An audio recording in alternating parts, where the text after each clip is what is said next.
kids growing up in the pre-internet age, prank phone calls were almost a rite of passage. I mean, in those days, the telephone company delivered to your door, free of charge, a book listing every phone number of individual and small business in town. So there were many kids that took that opportunity to pick a random stranger from the phone book, call and ask if their refrigerator was running, or call down to the local bowling alley and ask about their 10-pound balls. For 2 or 3 kids sitting around the house during the summer with the parents at work, it seemed like harmless fun. These were the days before caller ID and star 69, and there was some level of anonymity. By the late 1990s and early 2000s, advances in communication technology made every phone on the planet a potential mark for pranksters. The advent of web forums meant you could share your prank calls with more than just a couple of friends. You literally could share them with anyone and collaborate with pranksters all over the world. Computer audio technology allowed pranks to become far more sophisticated. Things like Skype and voice over IP allowed pranksters to have some level of anonymity, making it much more difficult for victims to identify their pranksters. So what happens when individual pranksters, using internet forums and message boards, becomes a global collective, sharing tips and tricks, information about their favorite marks, and posting recordings of their pranks for the world to see? Well, a small business owner is driven into bankruptcy and becomes homeless.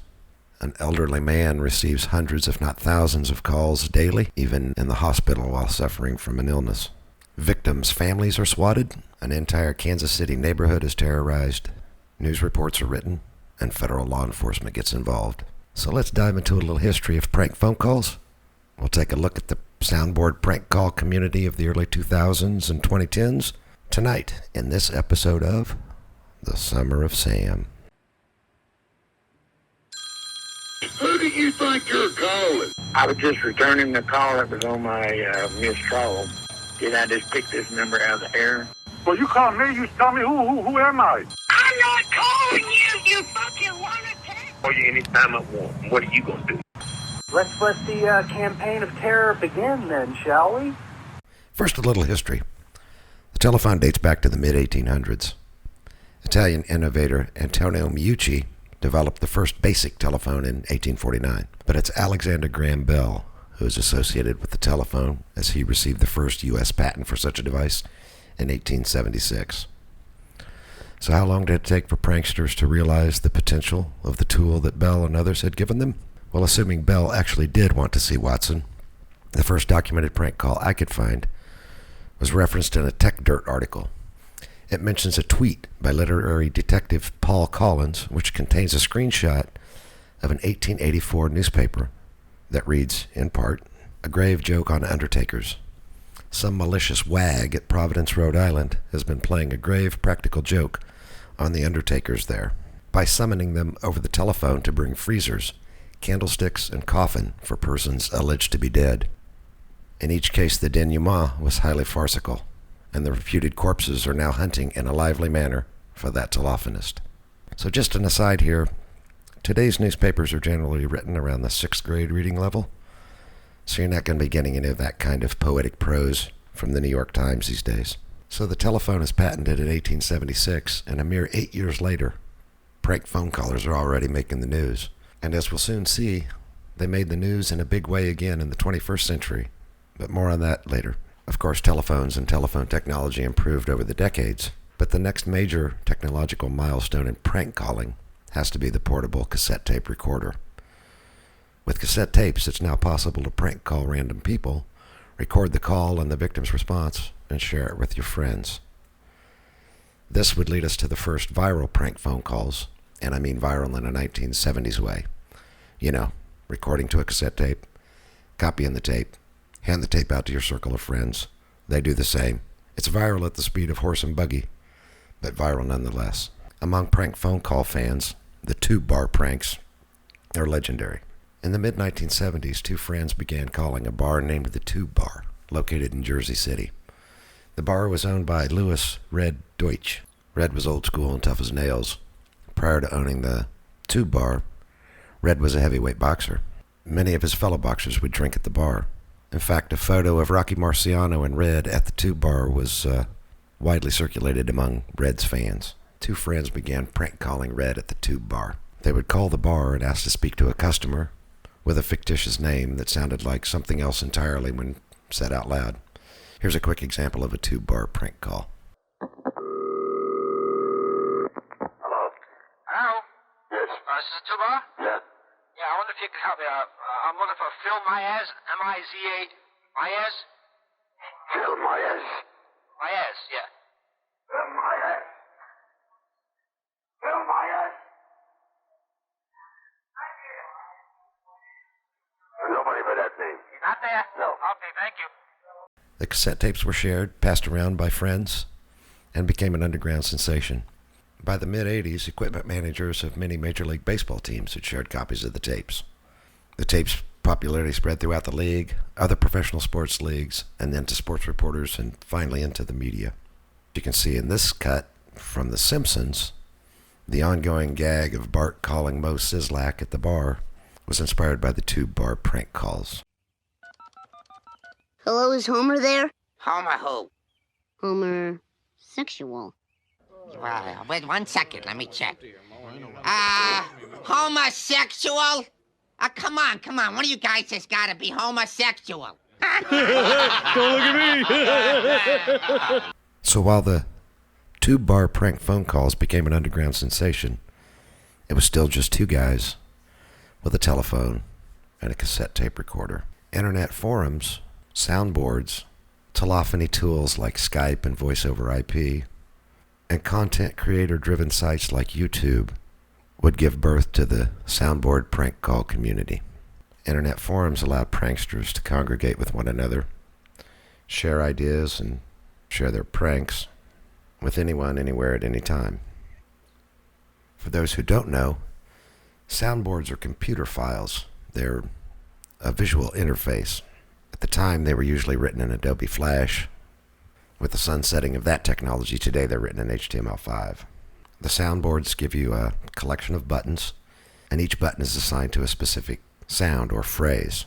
In the early days of SoundBoard prank calling, pranksters would take movie dialogue, say Arnold Schwarzenegger, Al Pacino, clip lines from the movies, assign them to the buttons. You call a victim, and with some practice working those buttons, you can entice the victim into having a conversation with your SoundBoard. Of course, it was usually done to get a rise out of the victim, and it seems the more the victim raged, the more the pranksters liked it. And so while using movie lines from Jack Nicholson and Arnold Schwarzenegger is funny, there's a good possibility the victim will recognize those voices. So it wasn't long before someone got the idea to take the recording of the victim's responses and make soundboards out of those. And lastly, sites like YouTube gave pranksters the means to share their pranks with the world. Just about the fourth call you've made today. Sometime in 2007, a prank phone call was made to a small business in Oklahoma. The man who answered the phone cussed and threatened the caller. The prank was uploaded to the internet forums, and Duncan, as he would come to be known, became a sensation among the community. Soon, thousands of phone calls were pouring in. The victims' responses were used in dozens and dozens of iterations of Duncan soundboards, and poor Duncan soon became the perennial prank call target. The pranksters had the man's name, his business name, his phone number. It wasn't long before a few quick internet searches identified the man's hometown, a small town in Oklahoma. If that sounds like cyber stalking to you, that's because that's exactly what it was. Duncan was literally being called by thousands of YouTube trolls from all over the planet. If that sounds like criminal harassment to you, it's because that's exactly what it was. And this was just the beginning. Soon, Duncan soundboards were used to call and harass other small businesses in the town where Duncan lived. The first scare in the prank call community came about as a result of using Duncan's soundboard to call the public library in the town in which he lived. But instead of raging at Duncan, whom the librarians and other people in the community knew, this time they said, "Look, we know you're not Duncan. The police department's already got a report. Duncan's filed a report against you, and we've turned you into YouTube." The library incident put a scare into the prank call community. And many prank callers took down their YouTube channels, deleted the original files from their hard drives. Everybody assumed that law enforcement would be knocking on their door soon. But nothing came of it. With no visits from law enforcement, No warnings from internet service providers. No repercussions of any kind from the library incident. The prank call community was not long on good behavior, though some had taken to removing doxable information from their phone calls, names, addresses, phone numbers, etc. It didn't last long, and as the fear subsided, the phone calls increased. Duncan was an old man that at one point became ill, and even in the hospital, prankers were calling him. This has cost me $33,000 a year. In the northeast United States, somewhere around Boston, was a data recovery company. The owner of the company received a prank phone call, and his responses made him another favorite of the community. Becoming known as Chris the Hacker, it wasn't long before he was inundated, like Duncan, with thousands and thousands of phone calls. Calling on his 800 number, the pranksters disrupted his business. The fire department was sent to the business. Again, with doxable information that the pranksters had obtained, they began to call people in his life and damage relationships. Chris the Hacker decided to take the fight to the pranksters. He went undercover on some of the message boards and created accounts and tried to get inside information to try and take down the pranksters from within. He got the police involved, but there isn't much that the local police department can do. Pranksters were using Skype, they were using phone number spoofing, and it made it difficult to identify who they were or where they were calling from, and most of them were calling from outside the local law enforcement jurisdiction. Chris ultimately lost his small business and wound up homeless. In Chicago, the owner of an escort service answered a prank phone call. He quickly became one of the favorites. His cursing and over-the-top threats were made into soundboards and used to prank people all over the country. With doxable information obtained from the phone calls and from internet searching, many details about this man's private life were made known to the pranksters. This information was shared among the community, and pranksters used his soundboard to prank his parents in another state. This man also decided to take the fight to the pranksters. He searched and dug and identified at least one as an expat living in China. He involved law enforcement, continued to threaten the pranksters, tried everything he could to get them to stop. His parents in another state were swatted by the pranksters. You've called here a dozen times. Sometime in 2010, residents of a neighborhood in Kansas City, Missouri, received phone calls containing cursing and threats. The residents of Burton Street thought that someone was coming to kill them. Of course, these weren't real threats. These were soundboard pranks, but the residents had no way of knowing that. Reports were made to the police. The FBI got involved, and this series of prank phone calls made the news. So let's check out a news report from that time. Most are so vulgar, we can't even play them on the air for you, but police think it's a criminal case, as Fox 4's Tess Koppelman reports. Well, my wife answered the phone, and I could tell she was pretty upset. Brian Matthews says he took the phone from his wife and heard a profanity-laced rant, similar to the call we found on YouTube. You ever had your kicked by a 40-year-old? The only detail he got, the man said his name was Frank. Hello? Yeah. This is Frank. He led us to believe that he was somewhere in the neighborhood, so my wife was frightened. But we know nationally that it's been happening all over the country. Sugar Creek Police Chief Herb Soule says Brian wasn't the only victim. 7 of them right there. Including an elderly woman. And all of them live on the same street in Sugar Creek. They use a tremendous amount of profanity, and they threaten violence against the people. Police have even tried to trace a couple of calls. They're coming from a number of different locations, so obviously it's not an individual, and it appears to be a game. And part of that game is recording the calls and putting them on the internet. Just about the fourth call you've made today. The recommendation that I have is that they simply not engage in any dialogue with them whatsoever, simply hang up the phone and not answer it. Police say local and federal investigators are on it, and the prank callers will be prosecuted. You know, it's just harassment is all it is. Yeah, those folks need something to do with their lives. Brian calls it sick. I hope they catch whoever's doing this, or if it's some kind of game, if they could just put a stop to it. That's Fox 4's Tess Koppelman reporting. Police say, once again, if you get a prank call, just hang up. Don't say anything. Of course, things only escalated from here. Within a year or so of the Burton Street scare, pranksters decided to call and threaten the Houston Police Department. Well, let's take a look at that clip. But first, and only on Fox, it was likely meant as a joke, but we've learned a prank call is now the target of a criminal investigation. Melinda's off tonight. Good evening to you. I'm Tom Ziska. And thanks for joining us. I'm Donnelly Keith. That caller allegedly threatened to blow up a major facility here in Houston where hundreds of people work. Fox 26's Isaiah Carey is here now with the exclusive story. Isaiah, is this serious? Well, we're still trying to determine that. There are at least 2 investigations going on. Now, it may come down to people who may have way too much time on their hands and don't know where to draw the line. People who could face local and federal charges of terroristic threats for a joke gone really bad. This building at 1200 Travis houses hundreds of employees at the Houston Police Department.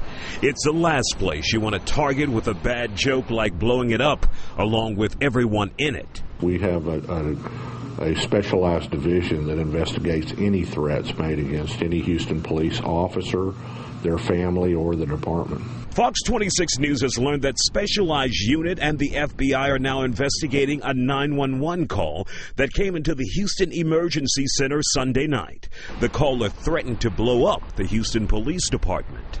They should go to jail. What should happen to them? Yes.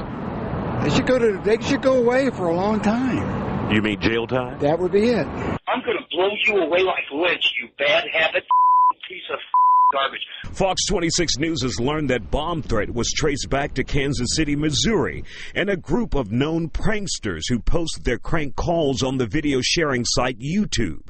Here's one. Hey, Frank, I heard you was in the hospital. Sources say those pranksters make calls around the country using the name of Frank or Duncan Construction, a real man and company in Oklahoma. But our sources say Garrett didn't likely have anything to do with the HPD bomb threat because his name has been used by a network of prank callers for years. I don't know who you are, man. It's Rick. Rick who? Every threat is taken very seriously by the police department. Especially in this time following 9/11 and the attacks on America. Whether the suspects meant it as a funny prank or not, investigators are now considering it a crime and launched an investigation. Gary Blankenship is head of the Police Officers Union. He says threats against cops are no laughing matter. It costs the taxpayers a lot of money when people do things like that because a lot of mechanisms go into motion when an incident like this occurs. We did a check of YouTube to see if the HPD bomb threat had been posted yet by the pranksters. So far that hasn't happened, but their jokes have led to other investigations reported by our sister station in Kansas City. Those kinds of serious prank calls are playing out in various cities around the country, and now they've made their way here to Houston. Now, officials with the Houston Emergency Center and the Houston Police Department confirmed there are investigations underway. However, they would not comment on camera. There was also an investigation into the prank calls in Missouri. No word yet if anyone there was arrested. Back to you guys. The SoundBoard prank call community of those days no longer exists. I could only find confirmation that a couple of the pranksters ever faced repercussions from law enforcement. There are some news reports out there that cover a couple that had their IP addresses traced and were held accountable for some of the damage that they'd caused. But for the most part, the SoundBoard prank call community just sort of withered and died. I think the end of the community was sort of multifaceted. At some point, people grow up and leave childish things behind. So I'm sure many of the prank callers moved on to better and more productive chapters in their lives. Also, the telephone culture has changed dramatically. Nobody answers their phone anymore. Mine won't even ring if your number's not in my contact list. Most communication is done via text messaging. In the old days when the phone hung on the wall of your house and it rang, everybody ran to answer it. Today when your phone rings, you reach in your pocket and press the button to silence it. And finally, the technology itself that allowed the pranksters to maintain their anonymity, or at least the illusion of anonymity, now makes it easier than ever to track and trace your phone, your calls, virtually everything that you do digitally. And the new generation of pranksters seems to be adapting to technological advances. The telephone pranksters of yesterday are replaced by the TikTok challenge pranksters of today, the video pranksters that barge into your home or grab your pet dog or a million other physical pranks to capture on video. And sadly, they're just as destructive, if not more so. So that's the history of prank calls as I see it. Hope you enjoyed this episode. There'll be more content to come, and we'll see you next time on The Summer of Sam.